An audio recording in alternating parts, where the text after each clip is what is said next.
Hello everyone, in this video I'm going to show you my top 10 defensive climbs. I use the following criteria: the ability to reset the cap, the ability to stay alive after being spotted, the risk of taking damage or being spotted while performing said climb, and how many things can make it up. At number 10 we have H2 and Abbey. It's a very easy climb to perform with fast tanks. You can camp at the beginning to shoot the Abbey and 2-line. After that you can move to the top so you can spot and reset the cap. At number 9 we have F1 on Sand River. Only a select few vehicles can make it up. You need a good top speed to get up the first part. It's very safe to do, only moderately dangerous at the end of the game. You can reset the cap, but you risk taking loads of damage for it. Once you're spotted, there's a peak and a slope to hide behind and avoid enemy artillery. At the start of the game you can use this climb to snipe the middle of the map with great effect. It's also very useful in clan wars.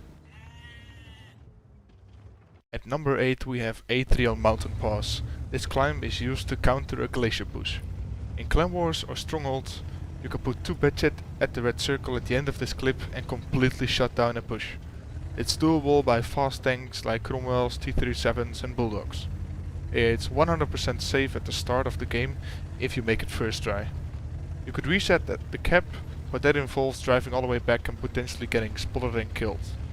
This climb is just immensely powerful for spotting a bridge push and shutting down a glacier push. This is why this one is at number 8.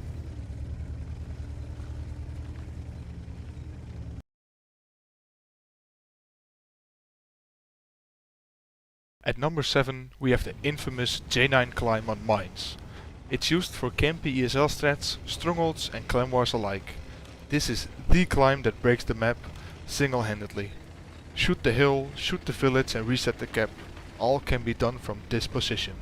The only reason it's at number 7 is that it can be countered by the E0 climb. At number 6 we have A3 on Steppes. In my Steppes video you can see which tanks can make it up here. It can be really powerful when your heavy flank falls and you have to defend the base. You have easy shots on almost everything with heights like this. It's one of my favorites. At number 5 we have B8 on Redshire. It's an easy climb, even a 140 can make it up here, and so can most fast tanks with the correct approach. That said, a lot of tanks can make it up the alternative ways. Just check out my Redshire video to see what alternative ways there are.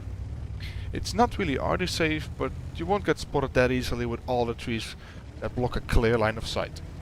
It's 100% safe to get up, and it can even help you support the heavy corner. The damage starts to really ramp up when you're up here and your heavy corner falls. You can stay alive by hugging the red line and so staying out of line of sight.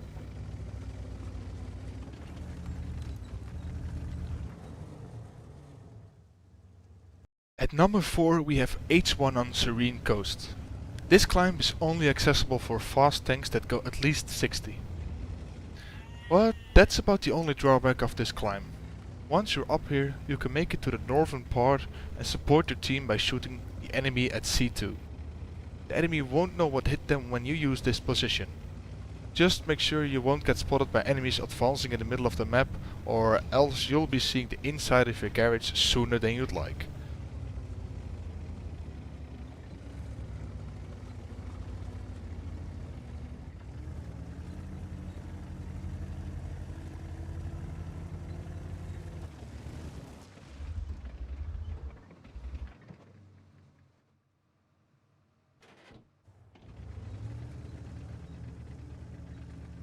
That said, this climb can be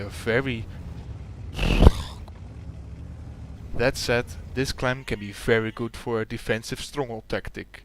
Put 2 beds up here to spot and shoot the cap, while the rest of the team pushes the enemy base.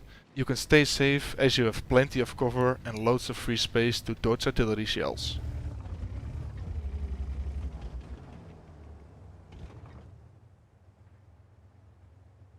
At number 3 we have K4 on Arctic Region. It's one hell of a position when you're up here.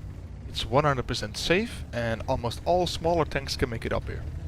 The damage potential can get out of hand when the enemy wins any flank and starts pushing your base. When you're up here it makes shooting anything very easy, as I will demonstrate. It's a bit hard to save due to the amount of space you have to touch the shells. This position is a bit too campy for my taste, but it can be insanely good if you can make it up here. Personally, I would go to E3, but that position is just way worse than this one when we're talking about defending.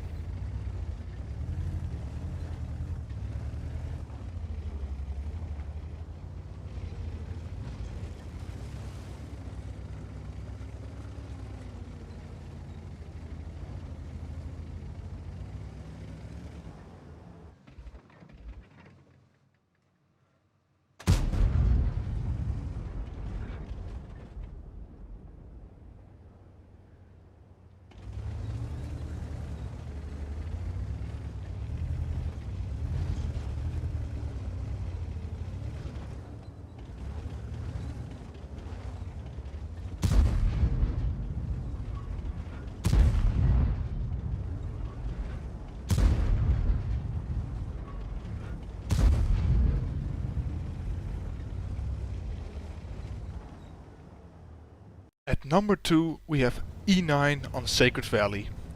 Anything can make it up here as far as I know. It's a bit risky at the start when there's a fast light tank spotting this climb, but other than that you're in a gold-like position once you're up. It's easy to form the medium corner and the middle of the map without ever being spotted. You got mediums flanking your heavies? No worries, just snipe them from here. This is one of the dirtiest and broken positions in randoms. You can defend the base really easy and you can move around a lot to avoid artillery fire too. When you use this position, you just want your team to lose the game so you can farm all the damage.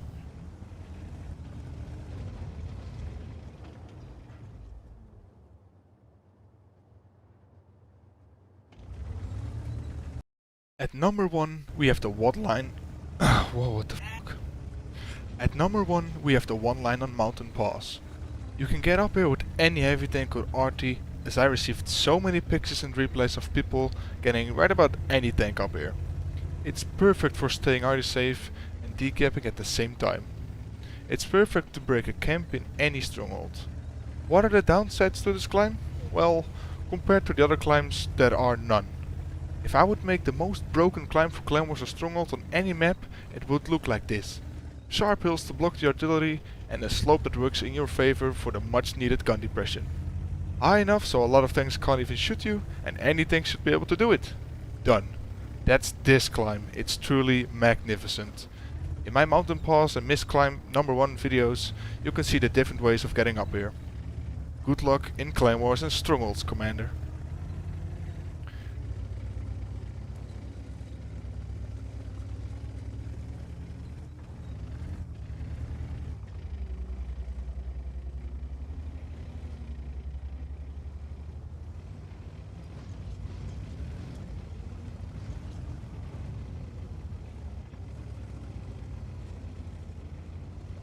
Did you like the video? Let me know what climbs you find useful for camping, defending base. Subscribe for more climbing content.